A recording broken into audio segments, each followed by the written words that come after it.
Old pension योजना और नया पेंशन योजना जो भी छत्तीसगढ़ सरकार ने लागू किया है और कल की कैबिनेट बैठक के बाद जो निर्णय आया है ना, उसे लेकर आप क्या कहना चाहते हैं? मुख्यमंत्री भूपेश बघेल ने ट्वीट कर भी उन्होंने कहा है कि यदि आपको पैसा चाहिए तो ये जो नियम बना है इसे आपको फॉलो करना होगा। आप थोड़ा बताएंगे निखिल जी?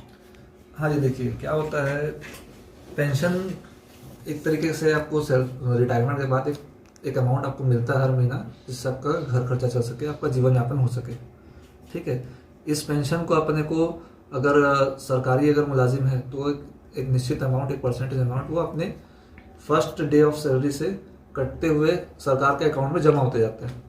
ठीक है, तो एक परसेंटेज रहता है, वो जितना वो कंट्रीब्यूशन एक एम्प्लॉय करता है, मुझे पता नहीं, शायद उतना बराबर का या उससे ज़्यादा का सरकार भी करती है। दोनों कंट्रीब्यूशन एक अकाउंट में जाकर जमा होता है, जो आखिर में एक चक्रवृद्धि ब्याज जुड़ते जुड़ते एक अमाउंट बनता है। उस अमाउंट से कट करके उसे एक पेंशन का अमाउंट हर महीने उपलब्ध किया जाता है। अब देखिए, जैसे कि आपको बता रहा हूँ मैं, जैसे ओल्ड पेंशन स्कीम थी, ओल्ड पेंशन स्कीम में मान के चलिए उसमें आपको 15% या 10% आपको आप जमा कर रहे हैं, 10% गवर्नमेंट जमा कर रही है। ठीक है, सेल्फ जमा कर रहे हैं। ठीक है, 20% आपका जमा हो रहा है। आपका सैलरी उस समय कितना होगा, मान के चलिए 25,000 रुपये सैलरी होगी 2002 में। 2002 से लेकर के 2006 तक मान के चलिए आपकी सैलरी 25,000 महीना थी। 25,000 का आप कितना जमा कर रहे थे? आप 2,500 रुपये सरकार जमा कर रही थी, 2,500 रुपये आप जमा कर रहे थे। फिर 2006 में आपकी सैलरी बढ़ गई 2008 तक के, और ये सैलरी हो गई आपकी 35,000 रुपये। 35,000 में आप 10% 3,500 ये जमा कर रहे थे, 3,500 ये जमा कर रहे थे। फिर 2008 में आपकी सैलरी हो गई 2012 तक के 45,000 रुपये। 45,000 रुपये आप जमा कर रहे थे, 4500 गवर्नमेंट जमा कर रही थी। फिर 2012 से लेकर के 2016 तक के 55,000 हो गई। 5500 आप जमा कर रहे थे, 5500 जमा कर रहे थे। ठीक है, ये हो रहा था। अब इसमें जो आपका अमाउंट जमा होते जा रहा था 2,500, 3,500, 4,500, 5,500 रुपये, एक्यूमुलेशन मान के चलिए हो कब आपका 20 लाख रुपये जमा हो गया मोटा मोटी। ठीक है, उससे आपको पेंशन कब मिलेगी? रिटायरमेंट के समय, जब 2016 में आप रिटायर होंगे, 60 साल के ऊपर मान के चलिए, 60 साल के ऊपर रिटायर हो रहे हैं आप, तो आपको इस 2 लाख में से जो आपकी प्रेजेंट सैलरी थी उस समय, जो रिटायरमेंट के समय जो सैलरी थी 55,000 रुपये, उसका 50% आपको मंथली पेंशन मिला जाएगा। उससे मिलेगा आपको 27,500 रुपये मंथली पेंशन आपको उपलब्ध कराई जाएगी। किसके द्वारा? सरकार का। जो कंट्रीब्यूशन आपका जमा हुआ 20 लाख में से, उसमें आपको 27,500 रुपये मंथली आपको पे आउट किया जाएगा।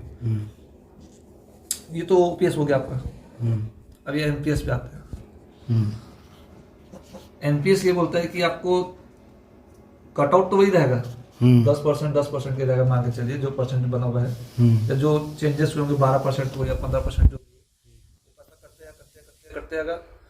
अब यहाँ पर आखिरी जब पेंशन देने की बारी आती है ना, पेंशन देने की बारी आती है, तो तब ये देखा जाता है कि इसमें कंडीशंस रहती हैं, 4 कंडीशंस रहती हैं।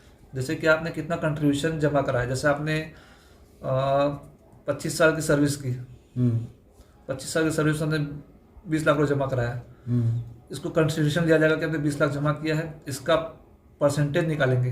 पहले तो 20 लाख जमा किया था आपने, तो जब तक जीवन पर्यंत आप हो 20 लाख के अगर पार भी चले जाएगा तब भी आपको पेंशन मिलेगी 27,500 रुपये। और न्यू एंड पेंशन स्कीम का क्या है, जितना आपने जमा किया है सिर्फ उतनी ही आपको पेंशन आपको उपलब्ध कराई जाएगी जितना आपका है। जैसे कि इसमें देखा जाए कि आपने कितने साल नौकरी की, कितना आपने जमा किया, और आपने कहीं इन्वेस्टमेंट किया है, इसका पैसे का जो इन्वेस्टमेंट होता है ना, 20 लाख रुपए जो सरकार रखा था उसमें इन्वेस्टमेंट हो, सब फायदा हुआ होगा, उसको देखा जाता है। और आपने कितना आपने सैलरी विड्रॉ किया, इसमें से अगर कुछ निकाला होगा अमाउंट आपने, तो उसको ड्रॉ किया, उसको भी देखते हैं।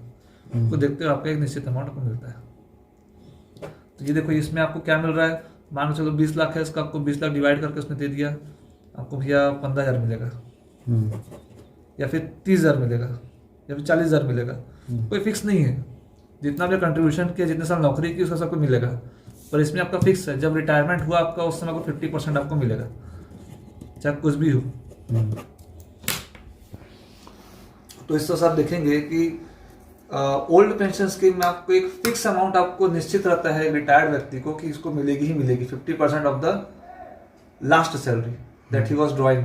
बट जैसे ही आप एनपीएस में आते हैं न्यू पेंशन स्कीम में, तो थोड़ा सा टेक्निकल हो जाता है सैलरी मतलब पेंशन निकालना, कि उसकी इस समय एज क्या थी, उसने कितना पैसा जमा किया, उसने कितने साल तक नौकरी की और उसने कुछ विड्रॉल्स किए, उसको देखते हुए एक समीकरण बैठा करके उसको दिया जाता है। पर वो फिक्स नहीं होता कि कितना कम रहेगा, जैसे उसका जो समकक्ष जो रहेगा अधिकारी, शायद उसको पेंशन ज़्यादा मिले, शायद उसको कम मिले।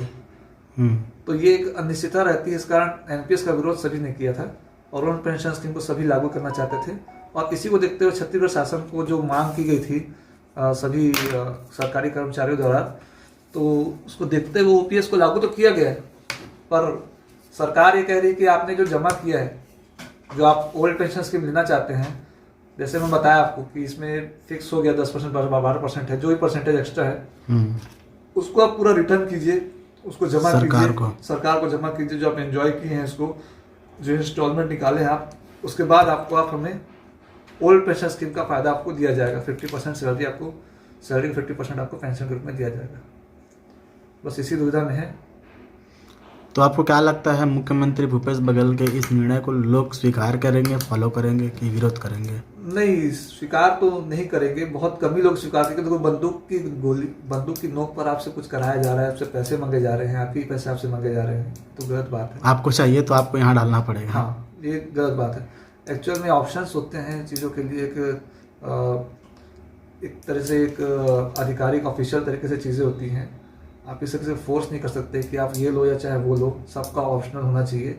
हाँ, एक समय सीमा दे दी चाहिए कि भाई इस समय तक आप ऑप्ट कर सकते हो, और जितना हो सके कर्मचारियों को हित में देखते हुए, उनके फायदे को देखते हुए ही फैसला लिया जाना चाहिए।